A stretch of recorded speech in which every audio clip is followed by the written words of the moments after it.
నమస్తే, welcome to life line. నేను Shivani. So ఈ రోజు మనం డిస్కస్ చేయబోయే టాపిక్స్ వచ్చేసి సయాటికా అండ్ డిస్క్ ప్రాబ్లమ్స్ గురించి. సో దీని గురించి వివరించడానికి ప్రస్తుతం మనతో పాటు స్టూడియోలో ఉన్నారు doctor Inam from Homeocare international hospital. So ఆయనతో మాట్లాడి మరిన్ని విశేషాలు అడిగి తెలుసుకుందాం. హలో డాక్టర్ గారు. హలో అండి. సో ఫస్ట్ ఆఫ్ ఆల్ మనం మాట్లాడుకోవాల్సిన టాపిక్ వచ్చేసి సియాటికా. చాలా మంది ఈ ప్రాబ్లమ్స్తో ఫేస్ చేస్తూ ఉంటారు, సఫర్ అవుతూ ఉంటారు. సో సియాటికా అనేది ఎవరెవరికి వస్తుంది అండ్ మెయిన్ రూట్ కాజెస్ ఏంటి? సియాటికా అనేది చూడండి, ఇది నర్వ్ కంప్రెషన్ వల్ల వచ్చే ప్రాబ్లం అన్నమాట. నర్వ్స్ అంటే బ్రెయిన్ నుంచి మనకు కొన్ని నరాలు అనేటివి బయటికి వస్తాయి. ప్రతి ఒక్క పార్ట్కి ఆ నరాలు అనేటివి వెళ్ళడం జరుగుతుంది అన్నమాట. సో ఆ నరాలు ఒకవేళ కంప్రెస్ అయింది, కంప్రెస్ అంటే పట్టుకోపోవడం అనేది జరిగింది అనుకోండి, ఆ పార్ట్లో ప్రాబ్లం అవుతుంది. ఏ పార్ట్లో ఆ నరం పోతుంది ఆ పార్ట్లో మనకు ప్రాబ్లం రావడం అనేది జరుగుతూ ఉంటుంది. So same thing happens here అనమాట. సియాటికాలో కూడా అదే జరుగుతుంది. ఇక్కడ ఏంటంటే ఒక పెద్ద నర్వ్ ఉంటుంది, సియాటిక్ నర్వ్ అని. సో బాడీలో ఉన్న అతిపెద్ద నర్వ్ అదే అన్నమాట.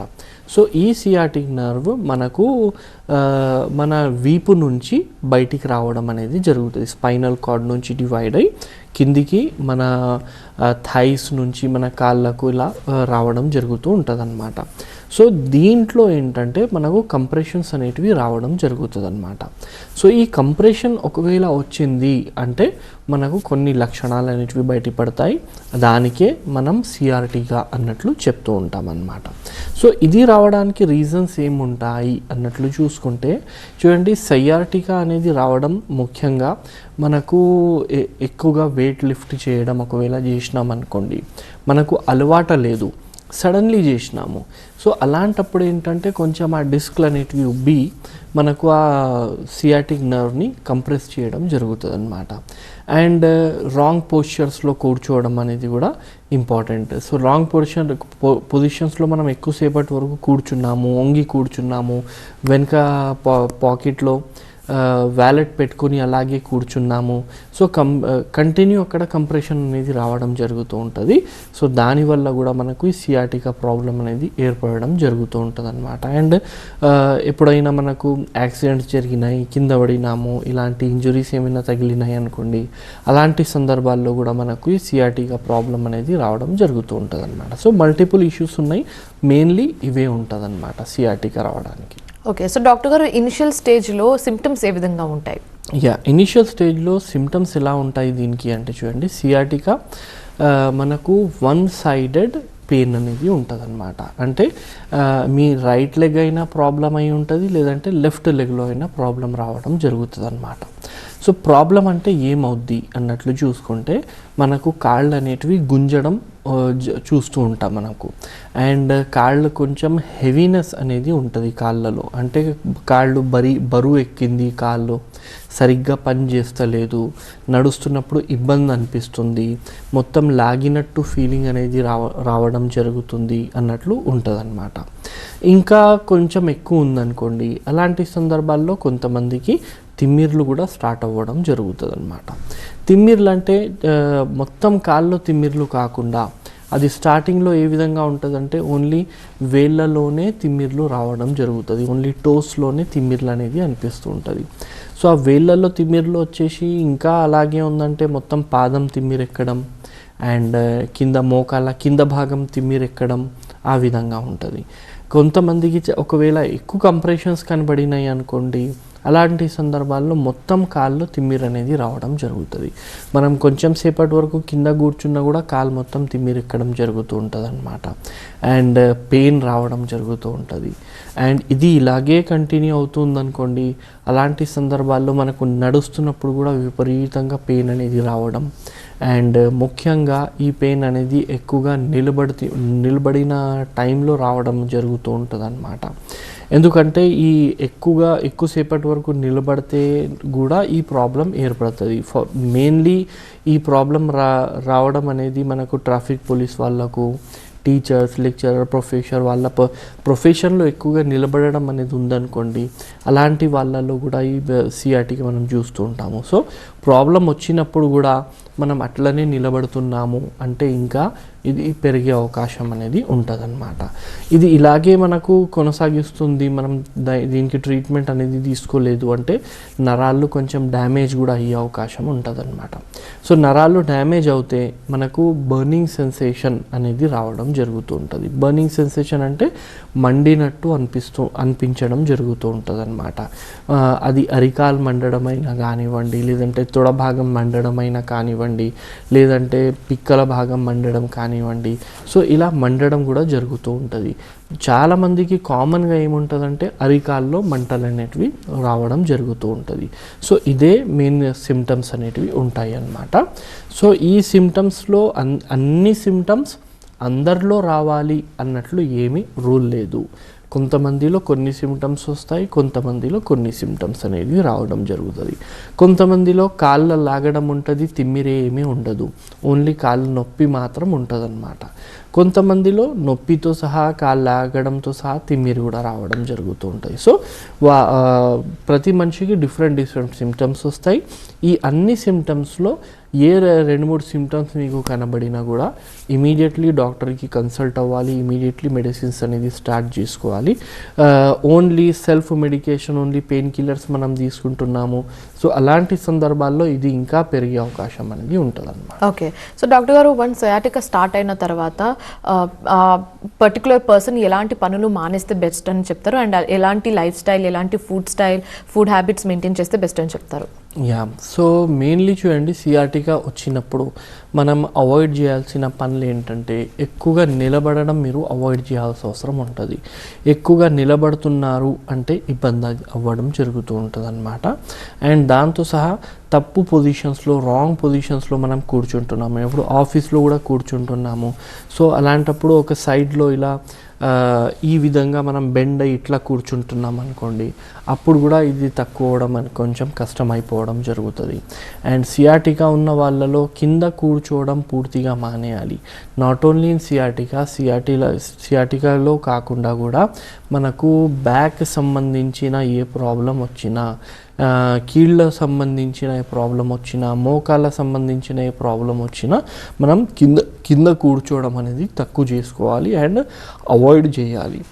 అండ్ స్టెప్స్ ఎక్కడం ఎంత అవాయిడ్ చేస్తే అంత మంచిదన్నమాట. కానీ తప్పని పరిస్థితి ఉంది అంటే మెల్లమెల్లగా స్టెప్స్ ఎక్కాలి. ఒక కాలు తర్వాత ఇంకో కాలు మెల్లగా వేయాల్సిన అవసరం ఉంటుంది. సడన్లీ స్పీడ్గా ఎక్కడం కానీ, స్పీడ్గా దిగడం కానీ, ఇలాంటి అడ్వెంచర్స్ అనేది మనం సియాటికా ఉన్నప్పుడు చేయకూడదు. సో మెయిన్లీ కింద కూర్చోవడం మానేయాలి, లాంగ్ డ్యూరేషన్ వరకు నిలబడడం మానేయాలి, రాంగ్ పొజిషన్స్లో ఉండడం మానేయాలి, వంగి పని చేయడం మానేయాలి, అండ్ వెయిట్ లిఫ్ట్ చేయడం అనేది మానేయాలన్నమాట. ఇవన్నీ మానేసి రెస్ట్ చాలా అవసరం ఉంటుంది. మనం ఎంత రెస్ట్ తీసుకుంటే అంత మంచిది. రెస్ట్ తీసుకోకపోతే మళ్ళీ బాడీ నార్మల్ అవ్వడానికి అవకాశం అనేది చాలా తక్కువ అయిపోవడం జరుగుతాయి. So rest is the must. దాంతో సహా మెడిసిన్స్ ఉంటాయి. Homeopathy has very good results in sciatica problems. సియాటికాలో చాలా మంచి పేషెంట్స్ అనేది మన దగ్గర తక్కువ అయిపోయారనమాట. సో సియాటికాకి హోమియోపతి బెస్ట్ రెమెడీ ఉంటుంది. అండ్ దాంతో సహా కొన్ని ఎక్సర్సైజెస్ కూడా మనం చూపిస్తాము. ఎక్సర్సైజ్ కూడా మనం చేసుకుంటూ మెడిసిన్స్ వాడి జాగ్రత్తగా పథ్యం చేస్తే ఈజీలీ ఈ సియాటికా ప్రాబ్లం నుంచి మీరు బయటపడతారు. లేదు ఈ అన్ని దాంట్లో ఏదైనా ఒకటి తప్పు జరిగింది, మందులు వాడుతున్నాము కానీ జాగ్రత్తలు తీసుకోవడం లేదు, మందులు వాడుతున్నాము జాగ్రత్తలు కూడా తీసుకుంటున్నాము కానీ కరెక్ట్గా ఎక్సర్సైజ్ చేస్తలేరు, అలా తప్పులు చేస్తే మనకు పోవడానికి టైం పడడం జరుగుతుంది అన్నమాట. అన్నీ కరెక్ట్గా చేస్తే హోమియోపతిక్ మెడిసిన్స్తో ఈజీలీ తొందరగా పూర్తిగా నార్మల్ అవుతుంది అన్నమాట. సో డాక్టర్ గారు, హోమియోపతిలో సియాటికా సంబంధించి ట్రీట్మెంట్ ప్రాసెస్ ఏ విధంగా ఉంటుంది? సో హోమియోపతిలో ఏంటంటే అండి, మన దగ్గర కాన్స్టిట్యూషనల్ మెడిసిన్స్తోని మనం ట్రీట్మెంట్ అనేది ఇవ్వడం జరుగుతుంది. కానీ ఈ సియాటికా ప్రాబ్లంలో ఏంటంటే with constitutional medicines we have to give specific medicines also. So specific medicines ఏంటంటే అండి, మనకు కొంచెం తొందరగా రిజల్ట్ వచ్చినట్లు మెడిసిన్స్ ఇవ్వడం అనేది కొన్ని ఉంటాయి. సియాటికాలో కోలోసింత్ అని, రస్టాక్స్ అని, రూటా అని. సో ఈ మెడికేషన్స్తో సహా మనకు కాన్స్టిట్యూషనల్ కూడా ఇస్తుంటాం. ఎందుకంటే సియాటికాలో పెయిన్ చాలా అంటే చాలా ఎక్కువ ఉండడం జరుగుతుంది. పేషెంట్ మూవ్ అవ్వడం కూడా కొంచెం కష్టం అవుతుంది. అండ్ రెగ్యులర్ లైఫ్ స్టైల్ అనేది కొంచెం చేంజ్, వాళ్ళకు కష్టపడాల్సిన అవసరం ఉంటుంది అనమాట. కాబట్టి కొంచెం పెయిన్ రిలీఫ్తో సహా వాళ్ళకు పర్మనెంట్ సొల్యూషన్ కోసం అనేది ఇస్తూ ఉంటామన్నమాట. సో ఈ విధంగా ట్రీట్మెంట్ హోమియోపతిలో మనకు సియాటిక్ అది ఉంటుంది. And this treatment will be the permanent solution ఉంటుంది. పూర్తిగా తక్కువ అవుతుంది వితౌట్ ఎనీ రీఅపిరియన్స్ అనమాట. ఓకే, సో డాక్టర్ గారు ఎన్ని రోజులు ఎక్స్పెక్ట్ చేయొచ్చు నార్మల్ అవ్వడానికి? And at the same time post treatment లేకపోతే మెడికేషన్ అప్పుడు ఎలాంటి జాగ్రత్తలు పాటిస్తే బెస్ట్ అని చెప్తారు? సో ఎంత టైం పడుతుంది అన్నట్లు చూసుకుంటే it depends on the patient and severity of the disease. అంటే చాలా ఎక్కువ సివియారిటీ ఉంది అంటే టైం పడవచ్చు. నేను కొంచెమే మైల్డ్ బల్జెస్ ఉంది, మైల్డ్ బల్జ్తోనే ప్రాబ్లం వచ్చింది అంటే మనకు ఒక 3-4 మంత్స్లో కూడా పూర్తిగా తక్కువైపోవడం జరుగుతుంది. కానీ కొంతమందికి ఏంటంటే S1లో చాలా అంటే చాలా సివియర్ కంప్రెషన్స్ అనేటివి ఉంటాయి. దానికి మనకు చాలా టైం అనేది పడే అవకాశం అనేది ఉంటుంది. అండ్ డ్యూరింగ్ ట్రీట్మెంట్ ఏంటంటే హోమియోపతి వాడుతున్నప్పుడు కొంచెం మీకు డైట్ రెస్ట్రిక్షన్లో ఒక 2-3 ఉంటాయి అన్నమాట. ఫర్ ఎగ్జాంపుల్ మీకు హోమియోపతి వాడుతున్నప్పుడు కాఫీ అనేది ఎక్కువగా తాగకూడదు. కాఫీ తాగితే మెడిసిన్స్ కరెక్ట్గా పనిచేయవు. అలాగే రా ఆనియన్స్ అనేది ఎక్కువగా తీసుకోకూడదు, దాంతో కూడా ప్రాబ్లం పెరిగే అవకాశం ఉంటుంది. అండ్ డ్యూరింగ్ ట్రీట్మెంట్ మనకు నాన్ వెజెస్ అండ్ పులుపు వస్తువులు ఇలాంటివి మీరు కొంచెం తక్కువ తీసుకోవాలన్నమాట. లేదంటే కొన్ని రోజుల వరకు ఆపేస్తే కూడా బెటర్. ఎందుకంటే దీని నుంచి ఇన్ఫ్లమేషన్ అనేది ట్రిగర్ అవుతుంది. అంటే వాపులు లోపల ఇంటర్నల్ పరంగా మనకు వాపులు అనేటివి వచ్చే అవకాశం ఉంటుంది. సో ఆ వాపుల వల్ల కూడా మనకు ఈ ప్రాబ్లం ఇంకా పెరిగే అవకాశం ఉంటుంది. కాబట్టి డ్యూరింగ్ ట్రీట్మెంట్ కొంచెం ఇన్ఫ్లమేషన్ వచ్చే పదార్థాలు, నాన్ వెజెస్, పులుపు వస్తువులు అలాంటివి బంద్ చేయాలి. అండ్ ఇన్ హోమియోపతి కొంచెం రా ఆనియన్స్ కానీ కాఫీ కానీ అవాయిడ్ చేసినారనుకోండి ఈజీలీ తక్కువ అవడం జరుగుతుంది. దీన్ని వదిలేసి వేరే పెద్ద పథ్యాలు అనేటివి ఏమీ దీంట్లో ఉండదు. జస్ట్ లైఫ్ స్టైల్ చేంజెస్ అనేది చేసుకోవాలి. అంటే యాజ్ ఐ టోల్డ్ యూ ఎర్లియర్కి వంగి పని చేయడం, వెయిట్ లిఫ్ట్ చేయడం, కింద కూర్చోవడం, ఎక్కువగా నిలబడడం ఇలాంటివి చేయకూడదు. అండ్ ద పోస్ట్ ట్రీట్మెంట్ అంటే ట్రీట్మెంట్ అయిపోయింది, సో దాని తర్వాత you can lead your normal life అనమాట. రెగ్యులర్ ఎక్సర్సైజ్ అనేది చేయాల్సిన అవసరం ఉంటుంది. రెగ్యులర్ వాకింగ్ చేస్తుండండి, బీ హెల్దీ అనమాట. ఓకే, సో డాక్టర్ గారు ఇప్పుడు డిస్క్ ప్రాబ్లమ్స్ అనేది ఎందుకు వస్తూ ఉంటాయి అండ్ ఎవరెవరికి ఎక్కువగా వచ్చే ఛాన్సెస్ ఉంటుంది? డిస్క్ సమస్యలు అనేది ఎక్కువగా మనకు ఏజ్ రిలేటెడ్ ప్రాబ్లం అన్నమాట ఇది. అండ్ ఏజ్ ఒకవేళ 45-50 మనం దాటినామనుకోండి, దాని తర్వాత ఈ మధ్యలో చాలా ఈ ప్రాబ్లమ్స్ అనేటివి చూస్తున్నాము.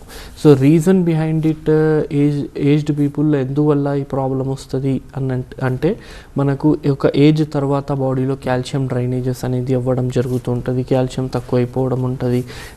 బోన్స్ అనేటివి కొంచెం వీక్ అయిపోవడం జరుగుతుంది. బోన్స్ అరిగిపోవడం జరుగుతుంది. సో ఆ అరిగిపోవడం వల్ల, వీక్ అవ్వడం వల్ల ఏంటంటే మనకు అలైన్మెంట్ అనేది కొంచెం పైన కింద అవ్వడం జరుగుతుంది. అండ్ డీజనరేషన్ వల్ల ఏంటంటే మొత్తం డిస్క్ మీద పడడం జరుగుతూ ఉంటుంది. అలాంటి సందర్భాల్లో మొత్తం బరువు డిస్క్ మీద పడినప్పుడు మనకు నెంబర్ ఆఫ్ ప్రాబ్లమ్స్ ఏర్పడడం జరుగుతూ ఉంటుంది అన్నమాట. నార్మల్లీ చూడండి, మనకు పైన మెడ నుంచి నడుము వరకు, నడుము కింద వరకు 33 ఎముకలు అనేటివి ఉంటాయి అన్నమాట. ఈ 33 ఎముకల మధ్యలో కొన్ని స్పాంజ్ లాగా స్ట్రక్చర్స్ ఉంటాయి.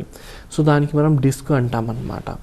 సో ఇదేంటంటే ప్రెస్ అవ్వడం, నార్మల్ అవ్వడం ఇలా స్పాంజ్ లాగా ఉంటుంది. దాని నుంచే మనం వంగగలుగుతున్నాము, టర్న్ అవ్వగలుగుతున్నాము. సో ఈ ఏరియాస్లో ఏంటంటే ఏ ఏరియాలో ఎక్కువగా మనకు బరువు పడుతుంది, ఏ ఏరియా ఎక్కువగా యూజ్ అవుతుంది, ఆ ఏరియాలో ఈ డిస్క్లు అనేటివి కొంచెం లూజ్ అయిపోవడం కానీ, వాపు ఉబ్బడం కానీ, టియర్ అయిపోవడం కానీ అలాంటిది జరుగుతుంది. సో ఏ ఏరియాలో అట్లా జరుగుతుంది అన్నట్లు చూసుకుంటే ఒకటి మెడ, ఇంకొకటి నడుము అన్నమాట. మెడ భాగం మెడ నొప్పి వస్తుంది అని కూడా చాలామంది చెప్తూ ఉంటారు. నడుము నొప్పి వస్తుంది అని కూడా చాలామంది చెప్తూ ఉంటారు. సో ఈ డిస్క్లు వల్లనే మనకు మెడ అండ్ నడుము నొప్పి రావడం జరుగుతూ ఉంటుంది అన్నమాట. సో ఈ ఏజ్ మూలన ఈ ప్రాబ్లం రావడం, దాంతో సహా యాక్సిడెంట్స్ మూలన కూడా చాలామందికి ప్రాబ్లం వస్తుంది అన్నమాట. ఇప్పుడు మనం బైక్ కానీ లేదంటే కార్లో కూర్చున్నాము, వెనుక నుంచి ఒక బండి వచ్చేసి మనకు డాష్ కొట్టింది అనుకోండి, సడన్లీ మన మెడ ఏంటంటే ఇట్లా అయిపోవడం జరుగుతుంది. సో సడన్ ఈ మూమెంట్ వల్ల ఏంటంటే సడన్ బరువు అనేది మనకు డిస్క్ మీద పడుతుంది. సో దానివల్ల ఈ ప్రాబ్లం అవుతుంది. లేదంటే సడన్లీ మనం కింద పడిపోయినాము, సో కింద పడితే నడుము దగ్గర మనకు డిస్క్ అనేది ఉబ్బిపోవడం జరుగుతుంది. లేదంటే నడుము దగ్గర ఉన్న డిస్క్ మొత్తం పిచ్చికిపోవడం జరుగుతుంది, దానికి డిస్క్ డెసికేషన్ అంటాము. సో ఇలాంటి సందర్భాలు అండ్ దీంతో సహా సేమ్ అదే కారణాలు మనకు సియాటికాలో వచ్చే కారణాలు ఉంటాయి కదా, ఎక్కువగా కూర్చోవడం అండ్ కింద కూర్చోవడం, వంగి పని చేయడం, వెయిట్ లిఫ్ట్ చేయడం, రాంగ్గా ఇవన్నీ పనులు రాంగ్గా చేస్తే మనకు ఈ డిస్క్ సమస్యలు అనేటివి రావడం జరుగుతుంది అన్నమాట. ఈ డిస్క్ సమస్యల్లో కూడా దేర్ ఆర్ డిఫరెంట్ థింగ్స్ అన్నమాట. అంటే మనకు డిస్క్లో ఫస్ట్ ఇనీషియల్గా మైల్డ్ బల్జెస్ అని ఉంటాయి, అంటే కొంచెం ఉబ్బుతుంది అది. దాని తర్వాత డిస్క్ ప్రొట్రూషన్ అంటాము. ప్రొట్రూషన్ అంటే దాని మీద బరువు పడి అది బయటికి అనేది కనబడడం జరుగుతుంది, బయటికి వచ్చేయడం జరుగుతుంది అన్నమాట. కొంతమందికి ఏంటంటే డెసికేషన్ అంటాము. డెసికేషన్ అంటే మొత్తం పిచ్చికిపోవడం అన్నమాట, రెండు ఎముకల మధ్యలో డిస్క్ మొత్తం పిచ్చికిపోయింది. సో ఇలా డెసికేషన్ ఉంటుంది. కొంతమందిలో ఏముంటుందంటే డెసికేషన్తో సహా డెసికేషన్ తర్వాత మనకు టియర్ కూడా ఉంటుంది. టియర్ అంటే ఒక వైపు నుంచి చినిగిపోవడం, దాని నుంచి లోపల ఉన్న న్యూక్లియస్ బయటికి కనబడడం, ఇవన్నీ అయితే మనకు ఏం జరుగుతుంది అంటే ఇవన్నీ రిజల్ట్స్ ఇన్ నర్వ్ కంప్రెషన్స్ అన్నమాట. అంటే ఇవన్నీ జరిగినప్పుడు మనకు నరాళ్ళు దెబ్బతింటాయి, నరాళ్ళు పట్టుకుపోతాయి, అప్పుడు మనకు నడుములో నొప్పి రావడం జరుగుతుంది అన్నమాట. సో ముఖ్యంగా మనం చెప్పుకుంటే బ్యాక్ పెయిన్ లేదంటే నెక్ పెయిన్, ఇది మనకు డిస్క్ సమస్యకి వల్ల ఈ ప్రాబ్లం వస్తుంది అన్నమాట. బ్యాక్ పెయిన్ అండ్ మెడ నొప్పి. దీనికి మెడికల్ టర్మినాలజీలో మనం cervical spondylosis and lumbar spondylosis అన్నట్లు చెప్తాము. ఎక్కువ అయితే మనకు నడుము అండ్ మెడతో సహా చేతులు కాళ్ళు కూడా ఎఫెక్ట్ అవ్వడం అనేది జరుగుతూ ఉంటుంది. So this is lumbar and cervical spondylosis. ఈ డిస్క్ వల్ల ఈ ప్రాబ్లం అనేది రావడం జరుగుతుంది అన్నమాట. సో ఓకే డాక్టర్ గారు, అయితే ఈ back pain, neck pain and disc ప్రాబ్లమ్స్కి ఒక అంటే సొల్యూషన్ ఉంటుందా, క్యూరబులా, రివర్సబులా అని అడిగితే ఏం చెప్తారు? ఎస్ ఉంటుందండి. ఇప్పుడు ఇందులో మనకు చాలా ఎక్కువ ఉందనుకోండి, ఫర్ ఎగ్జాంపుల్ స్పాండోలోలిస్థైసిస్ లేదంటే లైసిస్ అనేది ఉందనుకోండి, అలాంటప్పుడు మనం ఏం చేయలేము, అది ఆపరేషన్ చేయాల్సిన అవసరం ఉంటుంది. కానీ అది చాలా తక్కువ మందిలో ఆ ప్రాబ్లం ఉంటుంది. లిస్థైసిస్ అంటే ఏంది, ఇప్పుడు మనకి ఎట్లా ఉంటుంది, అలైన్మెంట్ ఎలా ఉంటుంది అంటే పైన ఎముక ఉండడం, దాని కింద డిస్క్ ఉండడం, మళ్ళీ దాని కింద ఎముక ఉండడం. ఇప్పుడు ఈ అలైన్మెంట్లోనే పైన నుంచి కింద వరకు పోతుంది. కానీ కొంతమందికి ఏమవుతుందంటే ఆ పైన ఎముక అనేది కొంచెం ఇలా ముందుకి జరిగిపోవడం జరుగుతుంది. ముందుకు ఒక ఎముక ఉంటుంది, దాని కింద వెనుకకి జరిగిపోవడం జరుగుతుంది. సో ఇలా మెకానికల్ చేంజెస్ అయినప్పుడు మనం మందులతో ఏం చేయలేము. కానీ మంచిది ఏంటంటే ఇలా జరగడం చాలా తక్కువ మందిలో ఇలా జరుగుతుంది. మ్యాక్సిమం మైల్డ్ డిస్క్ బల్జెస్ వల్లనే ఈ ప్రాబ్లం ఏర్పడడం జరుగుతూ ఉంటుంది అన్నమాట. సో దీంట్లో అండ్ మీరు గమనించి ఉంటారు, సియాటికాలో కూడా నేను డిస్క్ అని చెప్పాను, ఇక్కడ కూడా నేను డిస్క్ అని చెప్తున్నాను. సో ఎలా డిఫరెన్షియేట్ చేయాలండి sciatica and disc problem, spondylosis ఉందా అన్నట్లు మనం చూసుకుంటే, సియాటికా వన్ సైడెడ్ ఉంటుంది, స్పాండలోసిస్ టూ సైడెడ్ ఉంటుంది. అంటే రెండు కాళ్ళల్లో కూడా ఇబ్బంది అవుతుంది, సియాటికాలో ఒక కాల్లో ఇబ్బంది అవుతుంది. సియాటికా కొంచెం మనకు హిప్స్ నుంచి స్టార్ట్ అవ్వడం జరుగుతుంది నొప్పి, నడుములో అంతగా మనకు నొప్పి కనబడదు. కానీ లుంబార్ స్పాండలోసిస్లో నడుములో నొప్పి నుంచే స్టార్ట్ అవ్వడం జరుగుతుంది. నడుములో నొప్పి వస్తుంది అండ్ దాంతో సహా దానికి పట్టించుకోలేదు, మనం లేట్ చేసినాము అంటే అప్పుడు నడుము నుంచి మెల్లగా మొత్తం నడుము నొప్పి అవ్వడం జరుగుతుంది. స్టార్టింగ్లో మధ్యలోనే ఉంటుంది నొప్పి, ఎముక దగ్గరే ఉంటుంది.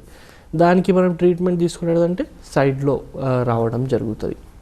అప్పుడు కూడా ట్రీట్మెంట్ కరెక్ట్గా వాడలేదనుకోండి, సైడ్ల నుంచి ఆ నడుము భాగం మొత్తం అండ్ కింద కాళ్ళ దగ్గర దిగడం నొప్పి, ఆ కాళ్ళ హిప్స్ దగ్గర నొప్పి రావడం, తొడ భాగంలో నొప్పి రావడం, అండ్ పిక్కల భాగంలో నొప్పి రావడం, అండ్ కూర్చొని లేస్తున్నప్పుడు విపరీతంగా నడుము నొప్పి అనేది రావడం, అండ్ దాంతో సహా పండుకున్నప్పుడు జస్ట్ మనం లేస్తున్నాము ఆ టైంలో పిక్కలు పట్టుకోవడం, టైట్ అయిపోవడం, అండ్ విపరీతంగా తిమ్మిర్లు అనేటివి రావడం, ఎక్కువగా కూర్చోలేకపోవడం, ఇవన్నీ ఉంటుందన్నమాట.